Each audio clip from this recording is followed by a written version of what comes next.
So this is a financial reporting analysis, and today we're looking at the agricultural activities under the IAS 41. Remember, in this intermediate level, the financial reporting, you always prepare the financial statement with the help of what? Accounting standard.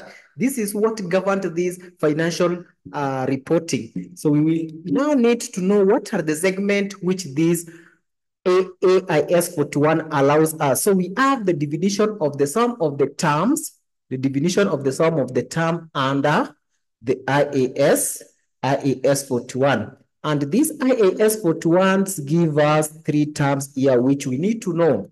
The number one is agricultural activities. Agricultural activities. We have the agricultural activities. Number two is the biological assets.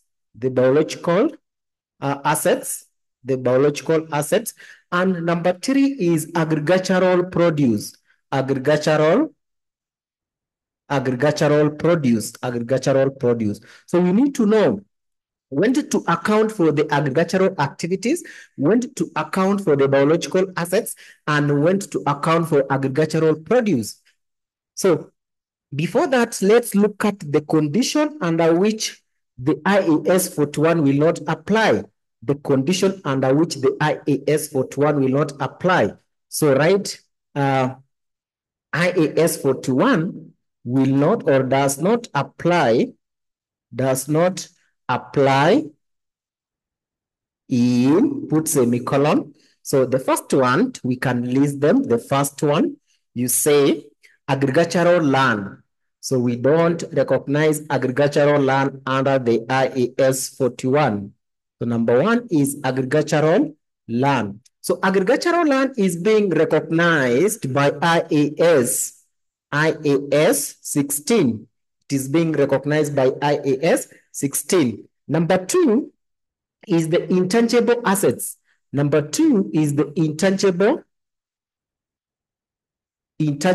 assets. Number two is the intangible asset. This intangible asset is being governed or being governed by what? IAS 38. So this is being accounted under the IAS 38. And then we have number three.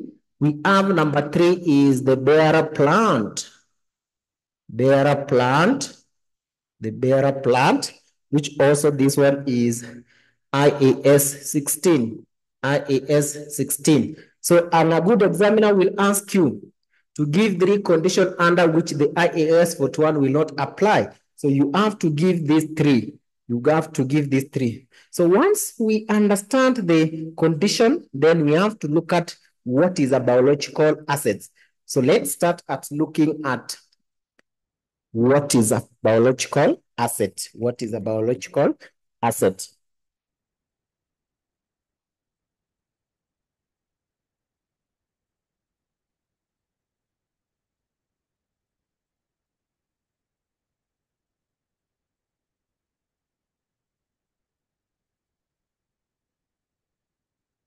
So let's see this term biological assets. So write for me biological asset.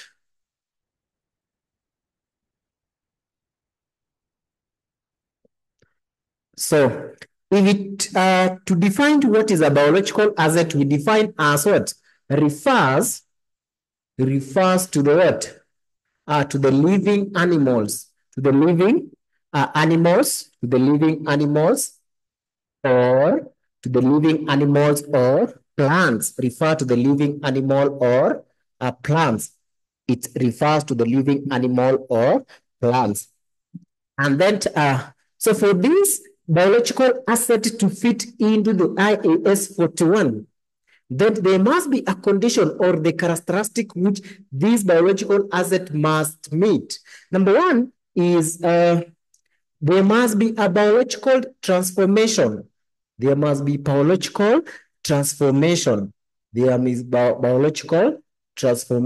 do we mean when we say biological transformation? So for these biological assets to qualify under IAS 41, it must undergo certain stages. until it becomes a living animal or a living plant, a living animal or a living plant. So without that, then we don't recognize it as a biological asset. We don't recognize it as a biological asset. So we have the categories of these biological assets. Write for me the categories. Categories number one is the consumable. Number one is the consumable. Number two is the bearer. The bearer. So when we talk of consumable, this means that there must be affected. So any biological asset which at the end of it or at the end of that accounting period there must be affected or consumed, then it falls under the category of what? Biological asset. Also this the bearer is mean also this one, it's also a plant. It should be a plant which produce what? Which it produce the harvest. Which produce the harvest. A good example is the tea plantation. The tea plantation here is a good example. A good example is the tea plantation because the tea plant producing the harvest, which is the tea, So that's the categories. Now we need to see the recognition or the measurement or the accounting of these biological assets. We need to see the accounting of these biological assets. So write for me the recognition. Write for me the recognition of biological assets. Recognition of biological assets. Recognition of biological assets. When do we recognize these biological assets? So write for me recognition of biological assets. Recognition of biological assets. So number one, we do recognize these biological assets. If the entity has the control of the results. If the entity has the control of the results. So you say, if the entity has the control of the results. If the entity has the control of the results, then we recognize that one as the biological asset.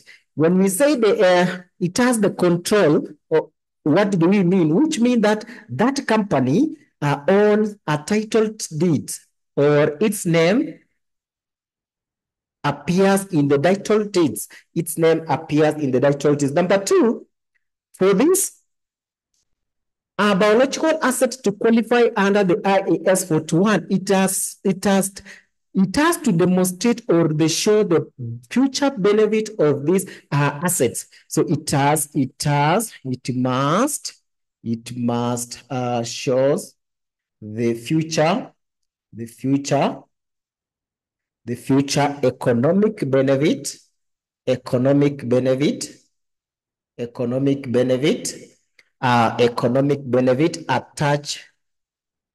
attached to it. Economic benefit attached to it. So it must show the economic benefit attached to it. It must show the economic benefit attached to it. Another recognition or the measurement is at the fair value,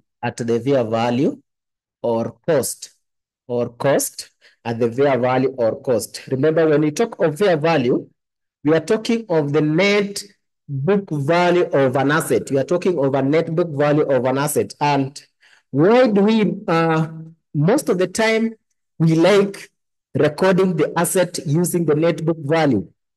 Because this net book value, it shows the realistic value of the asset as per the market. Because most of the investors, they value this asset as per the market price, That's why we do take the cost and subtract all the associated accumulated depreciation so that we arrive at the fair value. So after that, then let's look at the second category, the second term here, the bearer plant. So we have done with biological assets.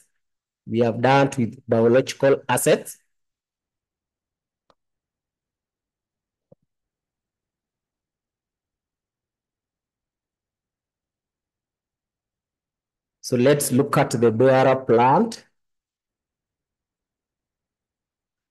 So we said bearer plant is a plant which is in agricultural activities, but at the end of it period, it should produce something to be harvested.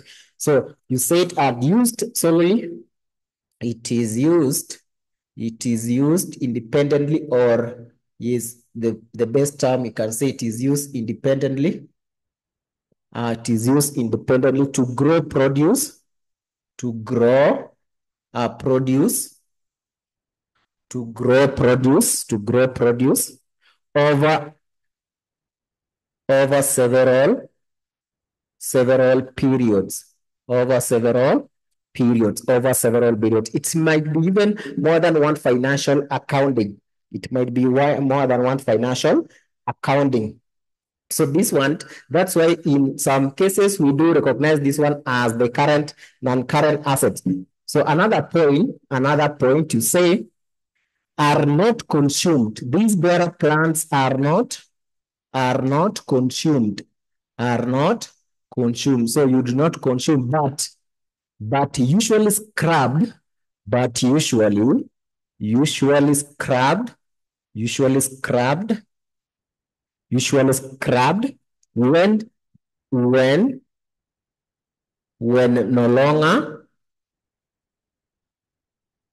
no longer productive, when no longer productive. So if this plant is no longer productive, or it's no longer produce the produce, then we scrub it off.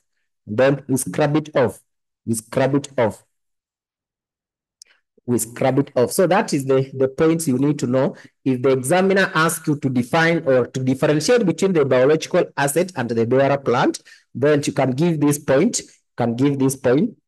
Then we also the measurement of this. So don't forget the measurement of this. We are measuring using the fair value. We also do measure this one using the fair value. We do measure using the fair value. So let's look at the third term, that is the agricultural produce. So let's look at the agricultural produce.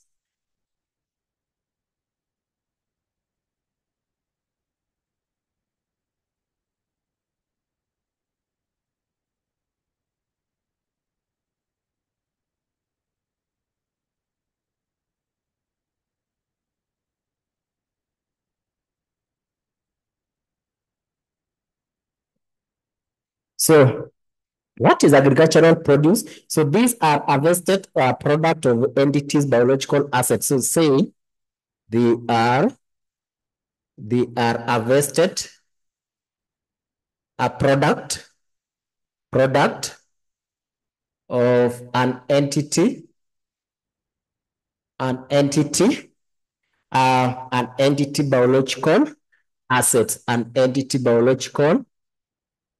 biological assets, biological assets. So anything which you are harvesting from this biological asset, we call it agricultural produce. And then when do we recognize these agricultural produce? So you can write recognition. So the simple terms of recognition is just accounting.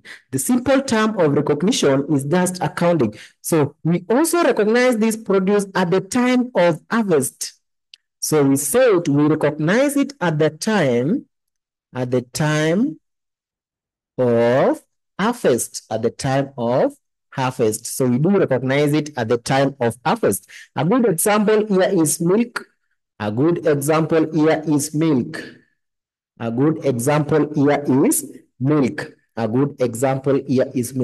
there is exemption. So you find that you are doing farming, you are producing milk, but at the end of it, you are not selling this milk to the final consumer at the time of produce, but instead you keep this product and you do another process. Maybe like producing yogurts, producing what we call greens. So that one has undergo a different process. So the IAS 41 will not allow that.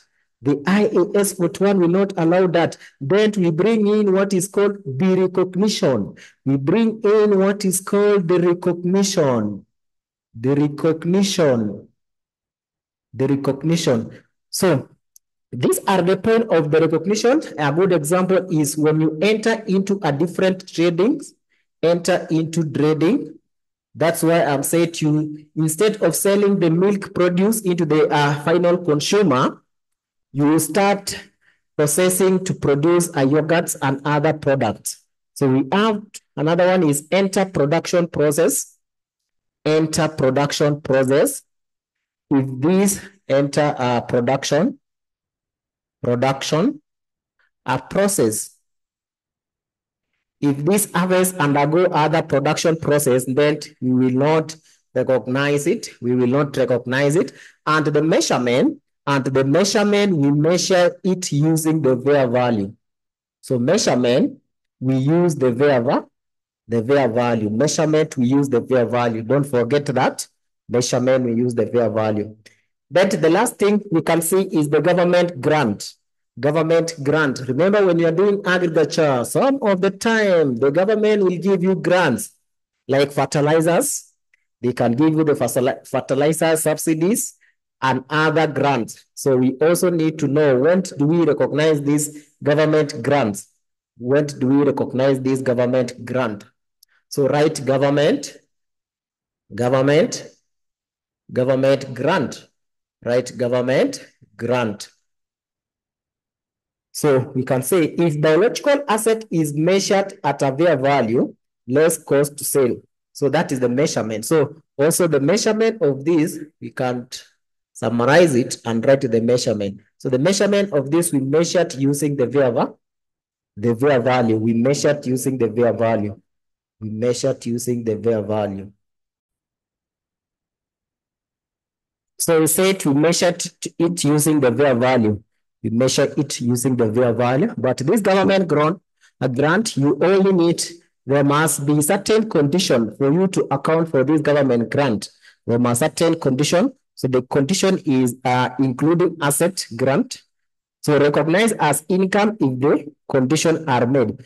So if or they are set aside. So if you receive this one and you set aside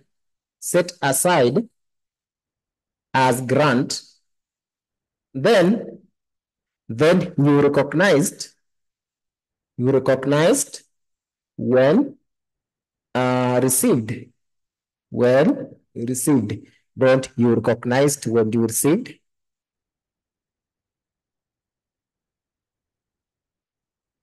You recognize when received. So that is all you need to know about the theory of agricultural activity. But we are going to look at the format of the agricultural activities, especially the revenue account. Then after looking at the format, we are going to look at the illustration. We are going to look at the illustration. So let's have a few minutes, then we look at the